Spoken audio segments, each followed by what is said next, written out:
Hello friends, welcome back to Strategic Management. Strategically managing value chains and management of strategy for prosperity and opulence with the perspective of long term path, that side and then this side. This is the crux which we have tried to build up with a perspective of how to choose strategy, how to look at strategic steps, how to look at strategy with the perspective of competition and beyond competition, and so on. And we have tried to build up a story from vision to business vision to mission to objectives to goals. And we have tried to encompass the philosophical orientation, especially with with relevance to the contemporary times, wherein we have talked about fortune at the bottom of the pyramid, we have talked about blue oceans, red oceans.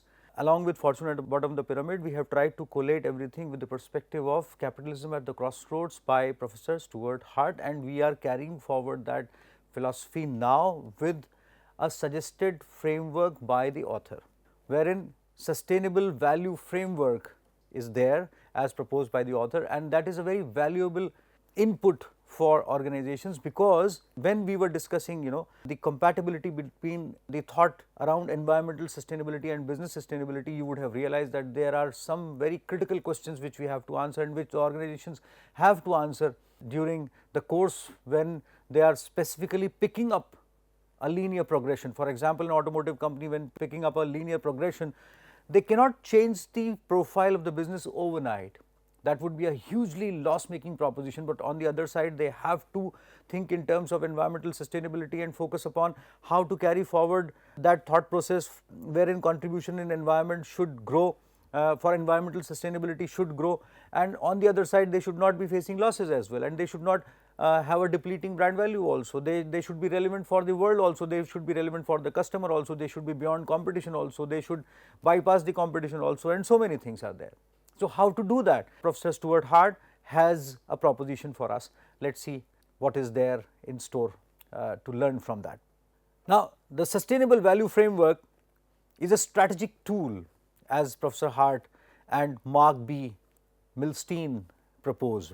And for this we are taking the reference from Hart 2005, Capitalism at the Crossroads, the Unlimited Business Opportunities in Solving the World's Most Difficult Problems, Pearson Education. So, this framework, which is the sustainable value framework, has some elements and we have to look around those elements. This framework explicates how the global challenges associated with sustainability viewed through the appropriate business lens must be viewed through the appropriate business lens and can be viewed through appropriate business lens, and can help identify strategies and practices that contribute to a more sustainable world while simultaneously driving shareholder value. On the one side we were thinking in terms of blue oceans, on the other side we started thinking in terms of fortune at the bottom of the pyramid.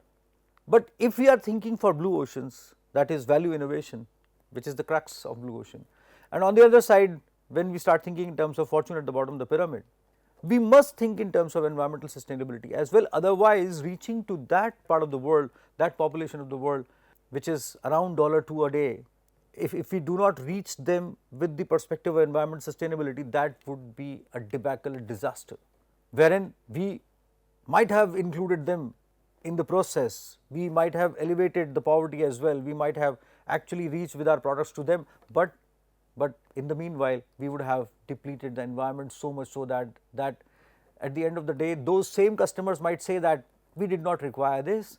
Basically we were happy where we were, at least we had some clean air and clean water, and then for reaching to us, you destroyed so many things on the way. So, if we are automotive manufacturer and we are trying to grow the number of automotives because we have to reach to that part of the world through EMIs, and by including them somehow in the process and selling them motorcycles or automotives, that should not be the call, that must not be the call. But then automotive companies have to do that, somehow they have to keep growing because they have initiated the processes wherein they are linearly growing and they are they are fast, they are manufacturing motorcycles every few seconds and so on. So, they have to think in those kind of terms, otherwise competition would take up. It is a puzzle, it is a vicious circle, what to do now. So, in the meanwhile if they start thinking in terms of some environmental friendly business, that makes sense, but then they cannot curtail the business right away, right then. What should they do?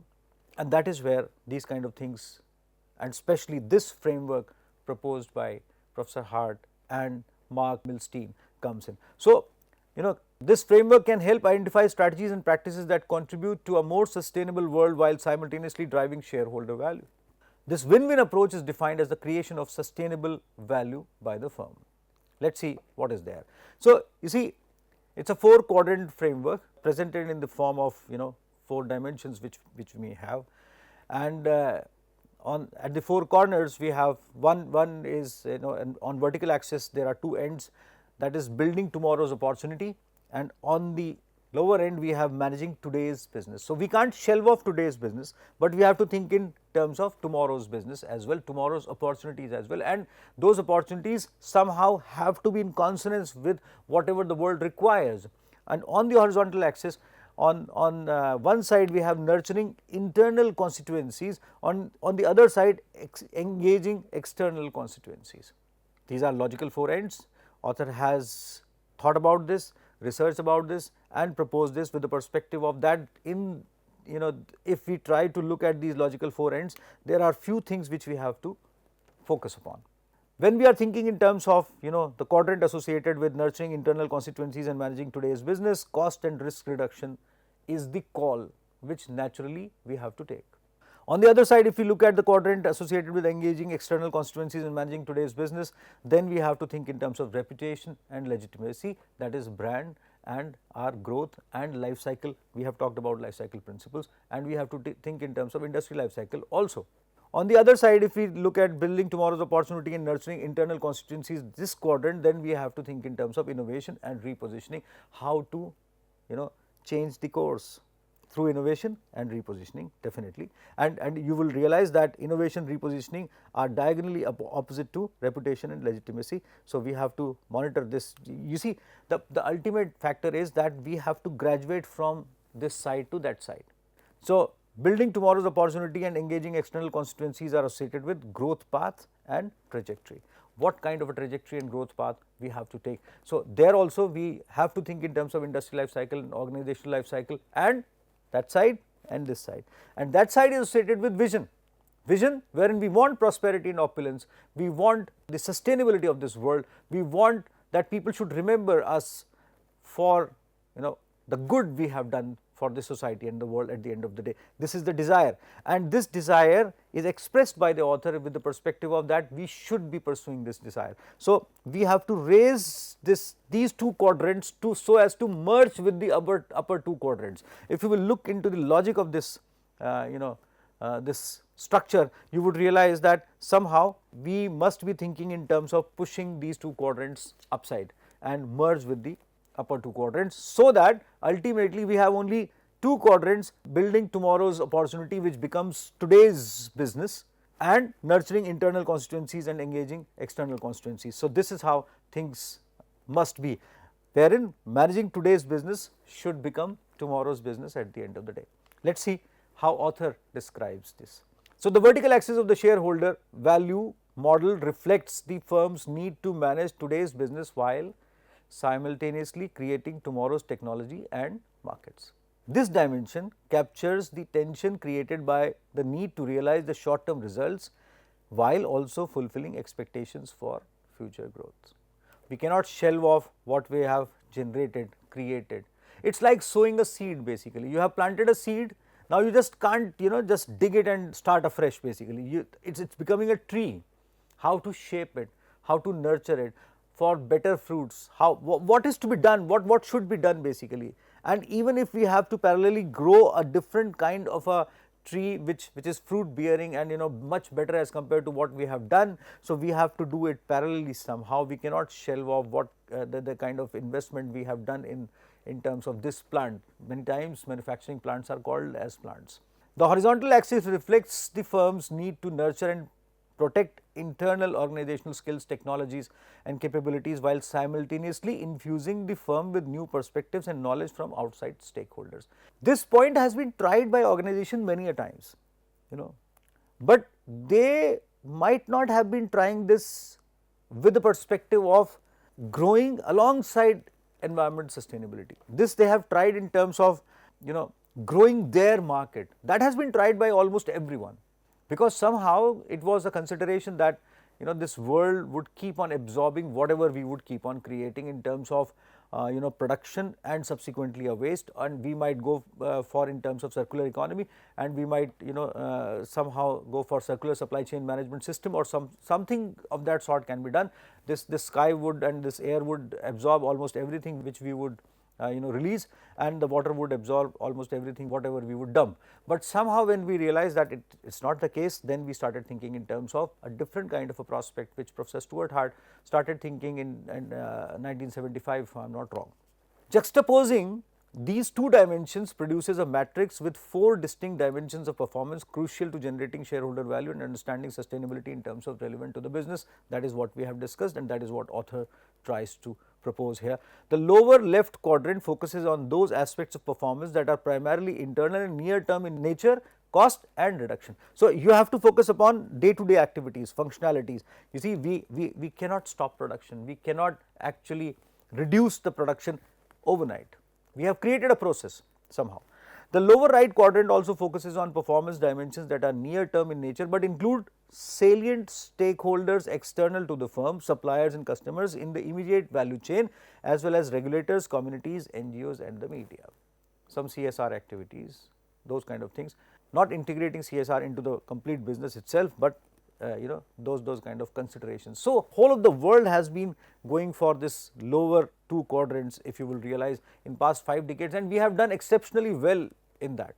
We have grown technology and production and the kind of market development to an extent wherein we wanted to reach whole of this world. Look at this equipment basically, we have almost reached whole of this world in terms of producing mobile phones and so on. We have been extremely aggressive in terms of doing that, but now should we be thinking in terms of what kind of environmental depletion mobile as an equipment or a technology may have? We have lots of clues on that, we have lots of researches on that, but we cannot shelve it off. We have actually developed a structure wherein our lives depend upon this kind of small equipment, but then now what to do? So, we have to merge these 4 quadrants. And thinkers, they have been thinking about that intelligently, like Professor Stuart Hart and his co-authors, they have been thinking like on this for quite some time. It's so intelligent and so futuristic of them. So, the upper left quadrant of the model talks that the firm must not only perform efficiently in today's businesses, but it should also be constantly mindful of generating the products and services of the future. How to keep converting yourself and evolving in terms of developing yourself. The upper right quadrant focuses on identifying the needs that will define the growth markets of future. Growth requires the firm to either offer new products to existing customers or tap into previously unserved markets. Does it sound like blue ocean, or also gives us a clue in terms of fortune at the bottom of the pyramid? Yes, it is. So, you see, unserved markets, going for uncontested markets, somehow similar kind of a thought process. So, you see, great thinkers, they think alike. Firms must perform well in all 4 quadrants of the model if they are to continuously generate shareholder value over time. So, just put this model in front of us and try to think in terms of how to push these lower 2 quadrants towards the upper 2 quadrants, how to merge these so that we have only 2 quadrants. Think about this and you would realize this. Let us think about the sustainable value framework with the author's perspective on sustainable value. And now author has simplified that for us in saying that here at this end we have today, that end we have tomorrow. On the right side we have external, on the left side we have internal. So, what are the drivers associated with these 4 quadrants? Let us start from the left lower quadrant, wherein internal and today are the aspects and drivers are pollution, consumption, waste. We have generated that, so we have to think about those. We cannot curtail those, but then we have to somehow do something which is associated with addressing these. So, strategy here is pollution prevention, which we started doing decades back. We went for circular economy and those kind of things, and recycling waste and recycling material and so on. We started segregating the waste material and so on. Minimize waste and emissions from operations. We started focusing upon our operations management, developing machinery which has lower carbon emissions, and we started focusing upon greenhouse gases and so on. And corporate payoff is cost and risk reduction, because in the process we would be developing the situations which would be congenial and good for all of us. Let us look into the right side lower quadrant, because our approach is to push both of these quadrants to the upside. So, let us see external and today.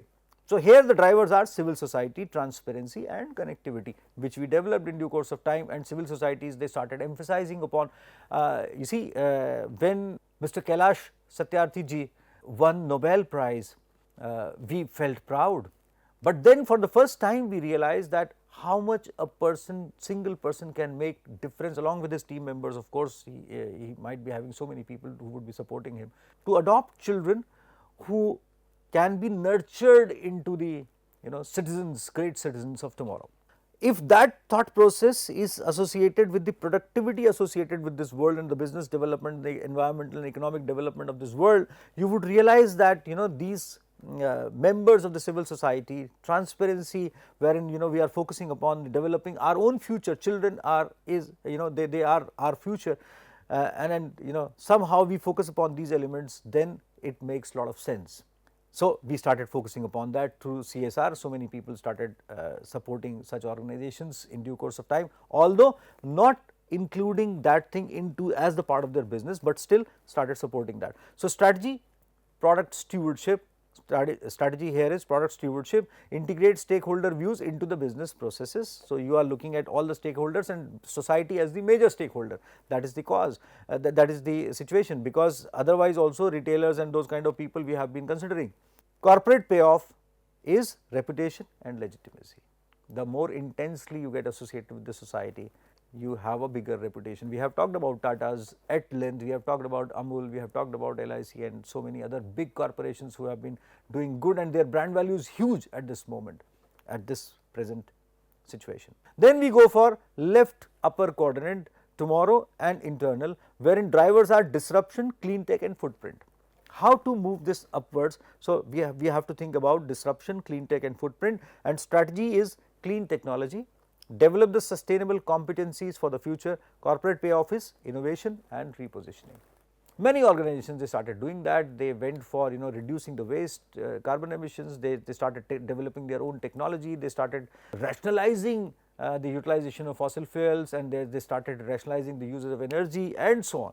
And this was actually doing good for them. They started doing good for them, and they even started reporting that. That is the most important part, that we have actually started converting our measurement criteria in terms of strategy formulation and execution.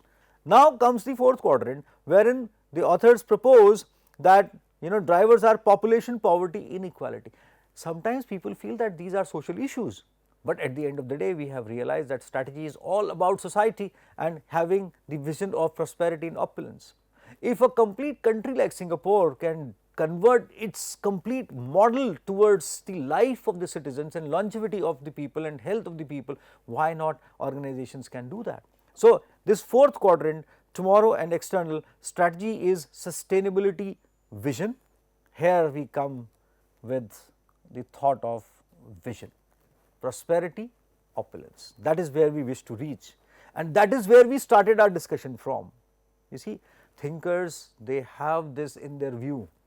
That is why Professor Stuart Hart, Professor C.K. Prahalad, all these people, they are big contributors in whatever we are trying to think today. So, then create a shared roadmap for meeting unmet needs, how to include everyone in the process and create a shared roadmap wherein prosperity, opulence for whole of the population, reduction in poverty or eradication of poverty and inequality comes to the fore. Corporate payoff is growth and trajectory. It would become almost automatic if some organizations they think about that, and it would keep on growing, because that would gain immense customer trust, immense value chain partners trust, and it will keep on rolling despite of whatever kind of exigencies come in from the side of the environmental forces. Now, when viewed through the appropriate set of business lenses, the sustainability framework presents opportunities for firms to improve performance in all four quadrants of the shareholder value model.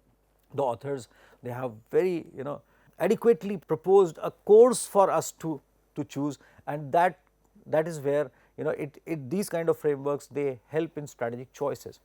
Thinking systematically through the full range of challenges and opportunities associated with sustainability is the first most important step managers can take towards the creation of sustainable value. Let us look into all four quadrants quickly. Material consumption, waste and pollution present an opportunity for firms to lower cost and risk by developing skills and capabilities in pollution prevention and eco-efficiency. Everyone is trying to do that. Pollution prevention is focused on reducing waste and emissions for current operations. Less waste means better utilization of inputs, resulting in lower costs for raw materials and waste disposal. Patanjali, they have a complete integrated food processing plant wherein zero waste is there. It is very near to this place, IIT Roorkee, 10 kilometers or 15 kilometers away from here, called Padartha.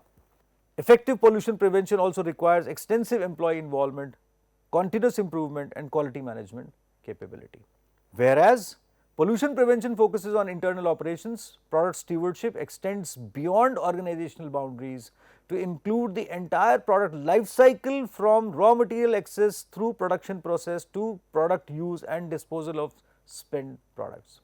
Energy generation has been a major issue for us. We went for hydro energy generation. If you look at that with the perspective of business and strategy, you would realize that today we have so many dysfunctional plants or dams or which we have created like behemoths, and we are unable to process those. Even we have several other kinds of energy generation systems which might be depleting very soon, and we do not know what to do about those. So, we have to think about these things throughout the value chain. If we would have thought about those things, we would not have stuck ourselves into a situation wherein we do not know what to do about those. Product stewardship integrates the voice of stakeholder into business processes by allowing the firm to interact with external parties such as suppliers, customers, regulators, communities, NGOs and the media, taking everyone into account. A collaborative approach, a thought process wherein we include everyone's perspective is very important, that we must do. It thus offers a way to both lower environmental impacts across the value chain and enhance the firm's legitimacy and reputation by engaging stakeholders in the conduct of ongoing operations. That is what we talked about.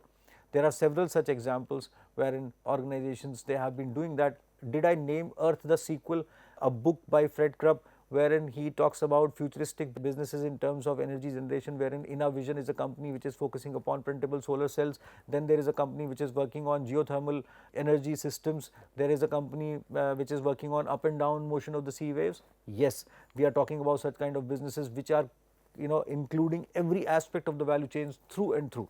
Clean technology refers not to the incremental improvement associated with pollution prevention, but to innovations that leapfrog standard routines and knowledge.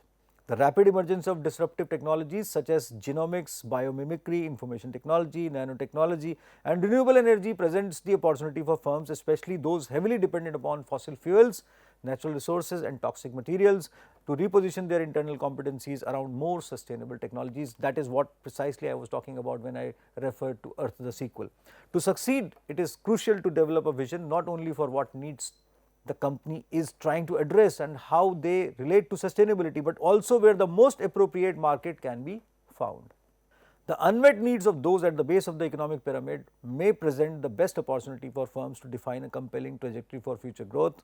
A more inclusive form of capitalism, characterized by collaboration with stakeholders previously overlooked or ignored by firms such as radical environmentalists, shantytown dwellers or the rural poor in the developing countries, can help open new pathways for growth in previously unserved markets.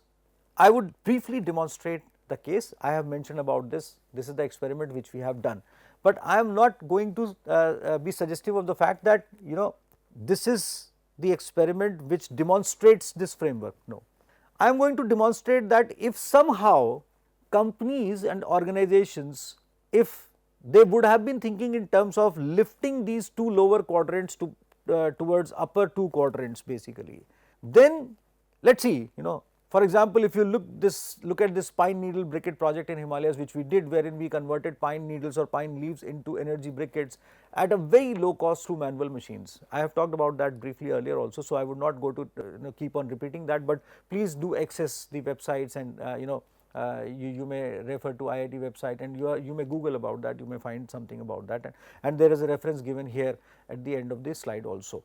So, but here I wish to suggest that, for example, if larger companies, larger, let us say generator manufacturing companies or companies which are participating as the value chain partners to produce electricity, to generate electricity for that matter, if they would have started thinking in terms of parallelly going for dismantling their value chains in terms of generating low cost energy generation measures at the ground for rural areas and dispersed areas at the household level, and on the other side meeting the industrial needs through large generators.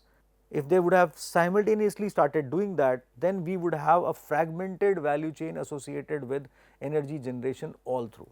For example, in Himalayas, if we would have initiated this process that we would be using pine needles to generate electricity at the household level or generate energy at the household level for cooking and heating purposes, and provided if we work hard on that, we may generate electricity, which we have started doing that in bits and pieces as well. Some organizations are doing that. So, if we would have thought of that, then in northwestern Himalayas we would have been completely shifting our energies towards forest bio residue as the source of energy, which is huge.